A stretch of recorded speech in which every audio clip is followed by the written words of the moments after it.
প্রিয় দর্শক, সাজ্জাদ কাদিরের প্রীতি এবং শুভেচ্ছা নেবেন।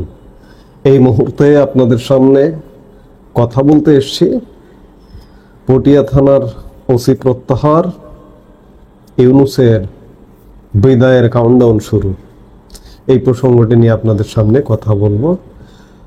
গত এক বছর যাবতই প্রায় ইউনূসের বিদায় বিদায় বলে আসছি আমরা।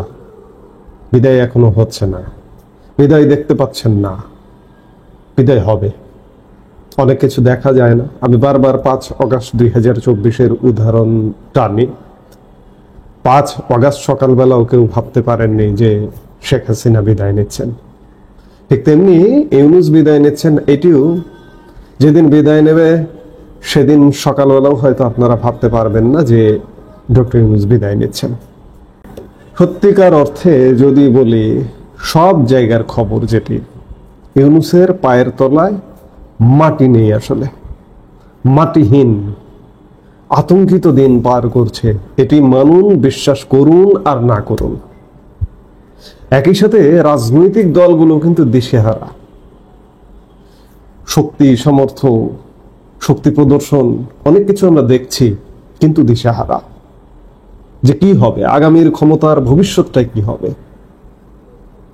আমি যেটি বলছিলাম যে পটিয়া থানার ওসিকে প্রত্যাহার করা হয়েছে। গত 2 দিন যাবৎ বহুল আলোচনায় ছিল বিষয়টি।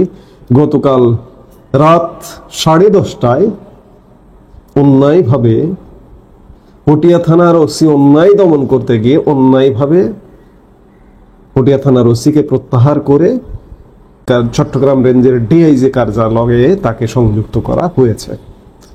এটি কি হলো? এটি ইউনূসের বিদায়ের আরেকটি গর্ত খোঁড়া হলো। পটিয়া থানার ওসি কি করেছেন?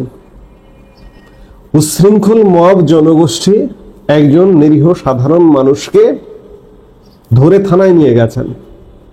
পটিয়া থানার ওসি এবং পটিয়া থানা পুলিশ যখন যাচাই বাছাই করে দেখে যে এই লোকটির নামে কোনো ওয়ারেন্ট নেই, কোনো মামলা নেই, ওয়ারেন্ট তো দূরের কথা, মামলা নেই। মামলা হলেই কাউকে গ্রেফতার করা যায় না। আমরা বাংলাদেশে এই চর্চাটা দীর্ঘদিন যাবৎ দেখে এসেছি, কিন্তু আজকে মামলা ছাড়া গ্রেফতার, আর মামলা হয়ে গ্রেফতার তো অহরহ হচ্ছেই। এবং গ্রেপ্তারের পরে মামলা করা হয়, এবং অমুক মামলায়, কোন মামলায় গ্রেপ্তার, সংবাদ মাধ্যমে আপনারা শোনেন যে তাকে কোন মামলায় গ্রেপ্তার দেখানো হবে, পরে জানানো হবে। আইন শৃঙ্খলা বাহিনী, পুলিশ, সরকার বিচার বিশ্লেষণ করে দেখে যে গ্রেপ্তার করে তারপরে একটা মামলা দিয়ে তাকে ওই মামলার অধীনে গ্রেপ্তার দেখাবো। এইরকম চলছে বাংলাদেশে। পটিয়া থানার ওসি, আমি যেটি বলছিলাম যে ওসি এবং পুলিশ কি করেছে, মবের বিরুদ্ধে অ্যাকশনে গেছে। একজন নিরপরাধ মানুষকে অ্যারেস্ট করতে চায়নি, অ্যারেস্ট করেনি। অ্যারেস্ট করতে চায়নি যখন, তখন মব বাহিনী চড়াও হয়েছে পটিয়া থানায়। আমরা গতকালকে সিসিটিভি ফুটেজেও দেখেছি। এই চড়াও হওয়া থেকে নিবৃত্ত করতে গেছে পটিয়া থানা পুলিশ। গতকালকে সাধুবাদ জানিয়েছি, আজকে আবারও সাধুবাদ জানাতে চাই। পটিয়া থানার ওসি প্রত্যাহার হয়েছেন তো কি হয়েছে? চাকরি থেকেই যদি বরখাস্ত হন তাহলে কি হবে? ওসি আবু জায়েদ মোহাম্মদ নাজমুল নূর, সাধুবাদ, আপনাকে সাধুবাদ, প্রত্যাহার হয়েছেন। এই ওসি উদাহরণ হওয়া উচিত সারা বাংলাদেশের পুলিশ, থানা ওসিদের অন্যায়ের বিরুদ্ধে। তবে উল্টোটাও ঘটবে, এই ওসির বিরুদ্ধে শাস্তিমূলক প্রত্যাহারের ব্যবস্থা নেওয়ার ফলে ভবিষ্যতে বিভিন্ন থানায় যেটি ঘটবে, সেটি মব বাহিনী গিয়ে যাকে অ্যারেস্ট করতে বলবে অ্যারেস্ট করে ফেলবে। কে রিস্ক নিতে চায়? প্রত্যাহারের ভয় আছে, চাকরিতে সমস্যা হতে পারে, এই রিস্ক নেবে না।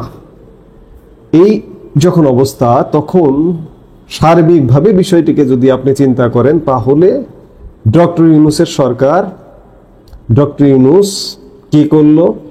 মবকে উস্কিয়ে দিল, ডাকাতিকে, সন্ত্রাসীকে উস্কিয়ে দিল। ওসি আবু জায়েদ মোহাম্মদ নাজমুল নূরকে প্রত্যাহারের মাধ্যমে বাংলাদেশে আরো বেশি মব ভায়োলেন্স হবে। এই হওয়ার ফলটাই হচ্ছে ডক্টর ইউনূসের বিদায় ঘন্টার কাউন্টডাউন। যত বেশি এগুলো হবে, আমরা দেখব সামনে এই আগামী দিনগুলোতে, বিশেষ করে এই জুলাই আগস্ট মাসটি খুব গুরুত্বপূর্ণ, একদম টপ। বঙ্গভবন থেকে শুরু করে সারা বাংলাদেশ খুব গুরুত্বপূর্ণ, খুব ক্রুশিয়াল মোমেন্ট, যে আরো বেশি মব হবে, আরো বেশি বিশৃঙ্খল পরিবেশ তৈরি হবে। এই বিশৃঙ্খলা মব হতে হতেই ইউনূসের বিদায়ের পথ আরো বেশি সুদৃঢ় হবে। গতকালকে ডাকাতিকে, অর্থাৎ এই কথা পরিষ্কার যে ডক্টর ইউনূসের সরকার ডাকাতদের পক্ষের সরকার, ভালো মানুষের পক্ষের সরকার নয়। মব বাহিনী রাস্তায় দাঁড়িয়ে আন্দোলন করলো, রাস্তাঘাট বন্ধ করে দিল, মবকে নিয়ন্ত্রণ করতে পারেন না, আপনি কিসের সরকার? কোন সরকার? সরকার আছে? সরকার নেই। বাংলাদেশ প্রকৃতির রাজ্য। গতকালকে পটিয়া থানার ওসিকে প্রত্যাহারের সাথে সাথে আরো কিছু অবসরে পাঠানোর ঘটনা ঘটেছে, বরখাস্ত করবার ঘটনা ঘটেছে। গতকালকে এনবিআর এর 4 কর্মকর্তাকে অবসরে পাঠানো হয়েছে। গতকাল বুধবার জাতীয় রাজস্ব বোর্ডের আন্দোলনের সাথে থাকা 4 জন ঊর্ধ্বতন কর্মকর্তাকে বাধ্যতামূলক অবসরে পাঠিয়েছে সরকার। 3 জন এনবিআর সদস্য এবং 1 জন কর কমিশনার। চাকরির বয়স কাল 25 বছর হওয়ায় বুধবার অভ্যন্তরীণ সম্পদ বিভাগের পৃথক প্রজ্ঞাপনে তাদের অবসরে পাঠানোর আদেশ দেওয়া হয়। এর আগে এনবিআর চেয়ারম্যানের অপসারণ দাবিতে এনবিআর এর কর্মকর্তা কর্মচারীদের কমপ্লিট শাটডাউন কর্মসূচির সময় চট্টগ্রাম কাস্টমস হাউস বন্ধ রাখায় সেখানকার কমিশনার মোহাম্মদ জাকির হোসেনকে মঙ্গলবার সাময়িক বরখাস্ত করা হয়। সরকার দিশেহারা। একটা সরকার যখন দিশেহারা হয়ে পড়ে তখন নানা রকম নিজেদেরকেই ধ্বংস করবার একের পর এক পদক্ষেপ নিতে থাকে। এই পদক্ষেপগুলো সেগুলিরই ফলশ্রুতি।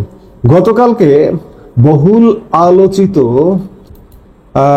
ম্যাজিস্ট্রেট, একজন নবীন ক্যাডার সার্ভিসের নবীন কর্মকর্তা তাপসী তাবাসসুম উর্মি, লালমনিরহাট জেলা প্রশাসনের সাবেক নির্বাহী ম্যাজিস্ট্রেট, তাকে বরখাস্ত করা হয়েছে। বুধবার জনপ্রশাসন মন্ত্রণালয় থেকে এ সংক্রান্ত প্রজ্ঞাপন জারি করা হয়। অর্থাৎ সরকার একের পর এক আত্মঘাতীমূলক সিদ্ধান্ত নিচ্ছে। পটিয়া থানার ওসিকে প্রত্যাহার, এনবিআর কর্মকর্তাদের অবসরে পাঠানো, তাপসী তাবাসসুম উর্মিকে বরখাস্ত করা, এগুলো সরকারের দিশেহারা অবস্থারই বহিঃপ্রকাশ। এই দিশেহারা অবস্থা থেকে সরকারের বিদায়, ইউনূস সরকারের বিদায় ঘন্টা বেজে উঠবে। এবং আরেকটি খুব গুরুত্বপূর্ণ বিষয়, এই যে ইউনূস সরকারকে সমর্থন করছে এই মুহূর্তে যারা রাজনৈতিক দল ক্রিয়াশীল আছে, তাদের প্রতি জনসমর্থন সত্যিকার অর্থে কমছে। এই কমতে কমতে মানুষ তাদের প্রতি ক্ষুব্ধ হচ্ছে। এই ক্ষুব্ধ হওয়া থেকে এমন একটা পরিবেশ তৈরি হবে, এমন একটা পরিস্থিতি তৈরি হবে, যে পরিবেশ, যে পরিস্থিতি এখন যে রাজনৈতিক দলগুলো লাফিয়ে দাপিয়ে বেড়াচ্ছে তারা, এবং বিগত সময়ে ইমিডিয়েট পাস্ট যে সরকারটি ছিল আওয়ামী লীগ, সেই আওয়ামী লীগ দলীয় সরকারটি, সেই সরকারের যে দল আওয়ামী লীগ, সেই আওয়ামী লীগও ফিরে আসার পথ প্রশস্ত হচ্ছে। যত এ ধরনের আত্মঘাতী ঘটনাগুলো ঘটবে, একদিকে সরকার বিদায়ের কাউন্টডাউন হচ্ছে এবং সরকার যত বিতর্কিত কর্মকাণ্ড করছে, বর্তমান যে রাজনৈতিক দলগুলো আছে এই বিতর্কের দায় এই রাজনৈতিক দলগুলোর উপরে পড়ছে। কারণ সরকারের যে বিতর্কিত কর্মকাণ্ডগুলো, এই বিতর্কিত কর্মকাণ্ডগুলোর বিরুদ্ধে রাজনৈতিক দলগুলো কোনো কথা বলছে না। কথা যখন বলছে না তখন দায় তাদের উপরে পড়বে। এই করতে করতে এমন একটা পরিস্থিতি ক্রিয়েট হবে, আমি বলবো না, আপনি বলবেন যে কিভাবে হবে, আমি তো কিছু দেখছি না, সাদা চোখে তো আমি কিছু দেখতে পাচ্ছি না, সামনে কিছুই নেই, হঠাৎ চলে আসবে। আমি আলাপটা শুরু করেছিলাম 5 অগাস্ট ভাবেননি যে শেখ হাসিনার পতন হবে, ঠিক তেমনি ইউনূসের হঠাৎ পতন হবে, ইউনূস যেদিন বিদায় নেবে সেদিনও জানবেন না সকালে। এবং এমন একটি ব্যবস্থা আসবে, এমন একটি সিস্টেম আসবে, এই রাজনৈতিক দলগুলো অজনপ্রিয় হয়ে উঠছে, সরকার, ইউনূস সরকার তো অনির্বাচিত সরকার, সেটি তো বিদায় নেবেই। এমন একটা ব্যবস্থা আসবে, এসে এমন একটি নির্বাচন হবে সব দলের অংশগ্রহণে, এবং অংশগ্রহণে নির্বাচন হয়ে সেই আওয়ামী লীগ আবার ফিরে আসবে, ক্ষমতায় আসবে। কারণ সার্বিক বিচার বিশ্লেষণ করে আমরা ভেবেছিলাম যে আওয়ামী লীগের খুব সহসা ফিরে আসাটা খুব কঠিন। হ্যাঁ, এটি ঠিক যে এখনো ফিরে আসা কঠিন, কারণ আওয়ামী লীগের সাংগঠনিক ভিত্তি অনেক দুর্বল, নেতৃত্বের অনেক দুর্বলতা আছে। আওয়ামী লীগের বিপুল জনপ্রিয়তা এই মুহূর্তে, বিপুল। কারণ এই যে অপকর্ম অন্যায়গুলো সব দায় কিন্তু ইউনূস সরকারের এবং এই রাজনৈতিক দলগুলোর পড়ছে, বিএনপি, জামাত, এগুলোর উপরে পড়ছে। আওয়ামী লীগের উপর এখন দায় চাপানোর কোনো সুযোগ নেই। সেই জায়গায় আওয়ামী লীগ বিপুল জনপ্রিয়, কিন্তু শঙ্কা যে এই জনপ্রিয়তাকে আওয়ামী লীগ ক্যাশ করবে কিভাবে। শেষ পর্যন্ত আওয়ামী লীগ নেতৃত্ব যদি দুর্বল থাকে তাও এটি উতরায় যাবে। কারণ এত বেশি জনবিরোধী কাজ হচ্ছে বাংলাদেশে, এই জনবিরোধী কাজগুলোই সে আওয়ামী লীগকে ফেরায় নিয়ে আসবে। কারণ আওয়ামী লীগ এই মুহূর্তে নেই, এই মুহূর্তে দোষ দেওয়ার মতো অবস্থায় আওয়ামী লীগ নেই। সেই জায়গা থেকে ইউনূসের কাউন্টডাউন শুরু হয়ে গেছে। কাউন্টডাউন শুরুরই এক একটা পদক্ষেপ, মবের বিরুদ্ধে অ্যাকশন না নিয়ে মবের পক্ষে যাওয়া, পটিয়া থানার ওসিকে প্রত্যাহার, এনবিআর কর্মকর্তাদের অবসরে পাঠানো বাধ্যতামূলক, উর্মিকে বরখাস্ত করা, এরকম শত শত ঘটনা ঘটিয়ে যাচ্ছে সরকার, যেগুলো ইউনূসের বিদায় ঘন্টা বাজিয়ে দিচ্ছে। বাংলাদেশের এখনকার রাজনৈতিক দল যেগুলো কাজ করছে তাদের জনপ্রিয়তাতে ভাটার টান পড়ছে।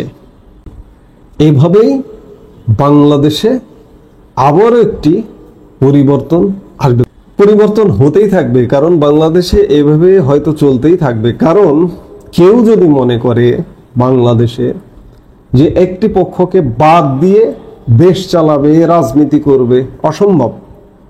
এই অস্থিরতা বন্ধ হবে না। আজকে অন্যান্য রাজনৈতিক দলগুলো মনে করছে যে আওয়ামী লীগকে বাদ দিয়ে চলবে, হবে না। নির্বাচন করে এই রাজনৈতিক দলগুলোর মধ্যে একজন ক্ষমতায় যাক, একটি রাজনৈতিক দল, তাও দেশ ঠান্ডা হবে না। কারণ বাংলাদেশের বিপুল জনগোষ্ঠীকে আওয়ামী লীগকে বাদ দিয়ে নির্বাচন করে হবে না। আবার আওয়ামী লীগও যদি মনে করে যে আওয়ামী লীগ ধরুন আসলো, এসে এদের সবাইকে বাদ দেবে, হবে না। ঐক্যের বাংলাদেশ প্রতিষ্ঠিত হবে না, স্বাভাবিক বাংলাদেশ প্রতিষ্ঠিত হবে না, স্বাভাবিক বাংলাদেশ চলবে না, সেটি অ্যাবনর্মাল বাংলাদেশ চলবে। এই জন্য সবাই রাজনীতি করবে। এই পরিবেশ যতক্ষণ পর্যন্ত না হবে বাংলাদেশে, ততক্ষণ বাংলাদেশ শান্ত হবে না। এই মুহূর্তে এ পর্যন্তই। সবাই